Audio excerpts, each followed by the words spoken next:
wabarakatuh. Halo semuanya, perkenalkan nama saya Devi Rahmadani dengan NIM 19033016 dari Prodi Pendidikan Fisika kelas B.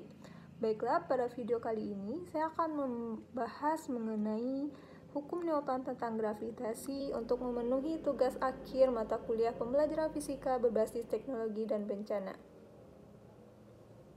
Untuk KD yang berkaitan pada materi kali ini, yaitu ada KD 3.8, yaitu menganalisis ketentuan gerak planet dalam tata surya berdasarkan hukum-hukum Newton, di mana untuk indikatornya sendiri, yaitu ada indikator 3.814, yaitu menentukan besarnya energi potensial gravitasi, kemudian ada indikator 3.815, menentukan perbandingan energi potensial gravitasi antara dua buah benda, kemudian yang ketiga ada 3.816, yaitu menghitung energi potensial gravitasi. Selanjutnya yaitu ada KD 4.8 di mana menyajikan karya mengenai gerak satelit buatan yang mengorbit bumi, pemanfaatan dan dampak yang ditimbulkannya dari berbagai sumber informasi dengan indikator 4.81 yaitu mencari besarnya percepatan gravitasi di permukaan bumi, kemudian mempresentasikan dalam bentuk kelompok tentang percepatan gravitasi di permukaan bumi. Nah, untuk tujuan pembelajaran sendiri yaitu ada KD 3.8 di mana tujuannya yaitu diberikan nilai massa bumi dan jari-jari bumi, peserta didik dapat menentukan besarnya energi potensial gravitasi dengan benar. Kemudian disajikan gambar buah kelapa dan buah nangka dengan massa dan ketinggian tertentu. Peserta didik dapat menentukan perbandingan energi potensial dan gravitasi antara dua buah benda dengan benar. Kemudian, tujuan yang ketiga, disajikan sebuah 3 buah partikel diletakkan di sudut-sudut segitiga sama sisinya 1 meter. Peserta didik dapat memprediksi energi potensial gravitasi dengan. Sebelum kita lanjut, kita harus tahu terlebih dahulu apa itu energi potensial, apa itu potensial gravitasi, dan bagaimana integritasnya dalam bencana yang akan kita bahas kali ini. Baiklah, untuk yang pertama, yaitu kita akan membahas mengenai energi potensial. Nah, kita ketahui bahwa setiap benda yang berada dalam medan gravitasi akan memiliki energi potensial, di mana energi potensial ini adalah energi yang dimiliki suatu benda karena posisi. Dalam kasus ini, posisi yang dimaksud adalah ketinggian benda. Kemudian, apa itu potensial gravitasi? Nah, potensial gravitasi adalah energi potensial gravitasi setiap satuan gravitasi, tiap satuan massa benda atau partikel yang dipindahkan dari posisi tak terhingga ke posisi tertentu dalam suatu ruang yang dipengaruhi oleh medan gravitasi. Kemudian, apa sih integritas bencana tanah longsor pada materi fisika kali ini? Nah, kita tahu bahwasannya bencana longsor dapat diintegritasikan pada pembelajaran fisika pada bahasan hukum Newton. Nah, material tanah longsor yang berada pada lereng gunung dapat dianalisis dengan hukum Newton pada bidang miring. Nah, kenapa demikian? Karena kita ketahui bahwasannya tanah longsor adalah perpindahan material dari pembentuk lereng berupa batuan, bahan rombakan, atau material campuran tersebut bergerak ke bawah atau keluar dari lereng.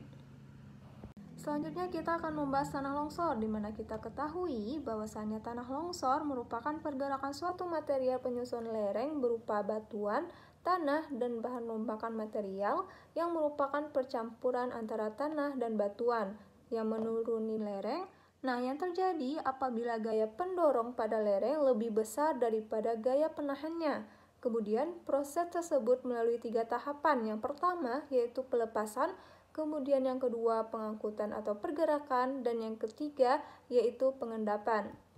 Nah, apa saja penyebab atau hal yang menyebabkan terjadinya tanah longsor? Yang pertama, kita ketahui bahwasannya tanah longsor itu terjadi akibat curah hujan yang sangat lebat.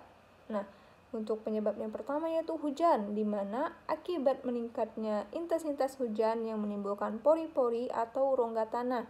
Kemudian yang kedua yaitu ada lereng yang terjal, di mana akan memperbesar gaya pendorong. Yang ketiga yaitu tanah yang kurang padat. Kemudian yang keempat, gerakan yang diakibatkan oleh gempa bumi atau ledakan dan getaran mesin. Nah, yang selanjutnya yaitu susutnya muka air danau. Kemudian Yang terakhir ada akibat beban tambahan. Nah, ternyata pada bencana tanah longsor ini ternyata ada hukum-hukum fisika yang terkait di dalamnya. Seperti yang di samping, yaitu ada hukum Newton, di mana hukum pertama Newton yaitu tentang kestabilan lereng, di mana sigma F sama dengan 0. Kemudian berkaitan juga dengan hukum 2 Newton tentang gerak material, yaitu translasi dan rotasi. Kemudian berkaitan juga dengan hukum ketiga Newton, yaitu aksi reaksi material dengan bidang gelincir. Nah, untuk gambarnya bisa teman-teman lihat di sebelah, di mana hukum kekekalan energi mekanik. Yang pertama yaitu pada bidang miring. Selanjutnya itu pada bidang miring, yaitu bisa dilihat dengan gambar di samping. Untuk rumusnya bisa kita gunakan, yaitu massa dikali gravitasi dikali dengan ketinggian yang pertama ditambah dengan setengah massa dikali kecepatan yang pertama dikuadratkan sama dengan mgh2 ditambah setengah mv2 kuadrat. Kemudian yang kedua yaitu pada bidang lengkung, seperti yang teman-teman lihat di samping. Nah, untuk gambar ini merupakan gambar ilustrasi tanah longsor, di mana untuk yang pertama kita lihat yaitu longsoran translasi seperti berikut, kemudian ada longsor rotasi, kemudian ada pergerakan blok, kemudian runtuhan batu, rayapan tanah, dan yang terakhir yaitu aliran bahan rombakan. Bisa dilihat di samping ya. Nah, kemudian karakteristik fisika pada bencana tanah longsor itu sendiri, yang pertama kita ketahui bahwasannya gaya gravitasi mempengaruhi kelerengan lahan, kemudian peranan air, penambahan air hujan akan menambah massa material tanah longsor dan material pengganggu seperti pori-pori tanah, kemudian struktur dan material yang lemah merupakan peristiwa pemicu terjadinya tanah longsor.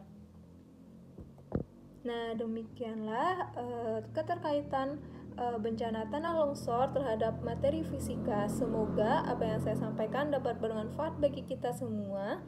Untuk referensi yang saya gunakan, berikut merupakan referensi yang saya gunakan. Bisa teman-teman lihat sendiri. Terima kasih, semoga yang saya sampaikan dapat bermanfaat bagi kita semua. Akhir kata saya akhiri dengan wabillahi taufiq wal hidayah. Wassalamualaikum warahmatullahi wabarakatuh.